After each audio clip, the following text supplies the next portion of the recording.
It gives me great pleasure to introduce a longtime friend, a major colleague, a major scholar, Dr. Mark Armitage. Dr. Armitage has his doctorate from Liberty University, accredited. He has been featured, he is a professional microscopist. Is that pretty good? You named it. All right. You got it.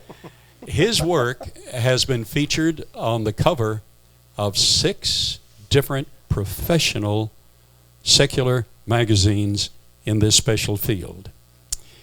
He's going to tell you about his discoveries that revolutionized the interpretation of the geologic column, the history of planet Earth, and coincide favorably with an old book that your grandmother introduced you to, the Holy Bible. This man is a believer, a major scholar. His work is revolutionary. Our friend and colleague, Dr. Mark Armitage. Thank you. Thank you, God. Thank you, God. Thank you, brother. God bless you. Thank you so much. Thank you so much, folks. It's great to be here. We have bathed this day in a lot of prayer. And I'm so happy. I'm so pleased to see such a great turnout. And I bring you greetings from the Dinosaur Soft Tissue Research Institute. We are an institute dedicated to finding as much as possible around the whole globe dinosaur soft tissue and publishing it. We go to scientific meetings, we publish. The work you're going to see today is at a journal right now, and it's going to be published in the month of August. And I wanted to bring you the latest and greatest. It's a little shorter, because I know the attention span. What is the old saying? The brain can absorb only as much as the derriere can endure. Yeah? So I'm going to be brief to the point, but I'm loaded with information.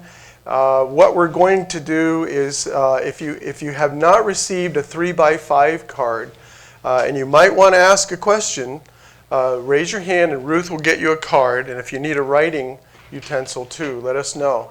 Because a lot of the information comes out in the Q&A, and I want to have time to answer all your questions.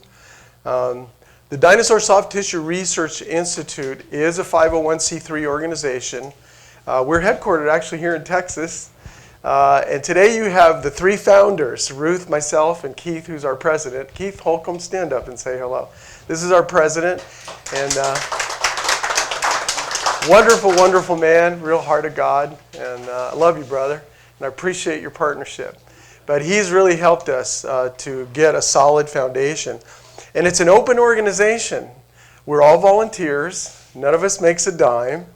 All the money goes straight to the work, and we give everything away because we want the world to hear what has been found, and you're going to be amazed. So you can go on the website, distry.org.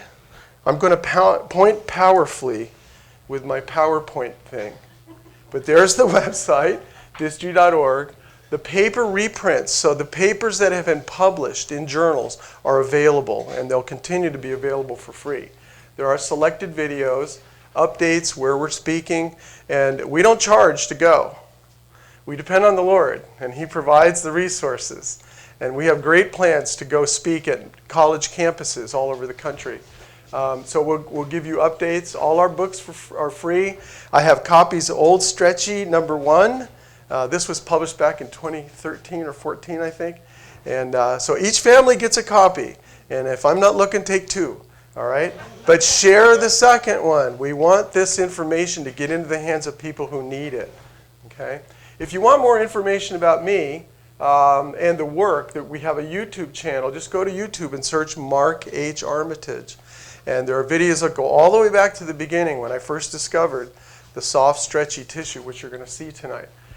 I was fired for this work. I was running a $1 million laboratory at a state university in California, and I lost my position. So if you want to hear about that, just Google Triceratops Lawsuit. And you don't even have to add my name. It all comes up. And so we really thank you. And we really need your prayer. This is a ministry that is dedicated to seeking and saving the lost. Our target audience is not academia, although we do speak to academia. We want those people to be saved, but we're after the students who are in their care, who are being indoctrinated. So pray for our work.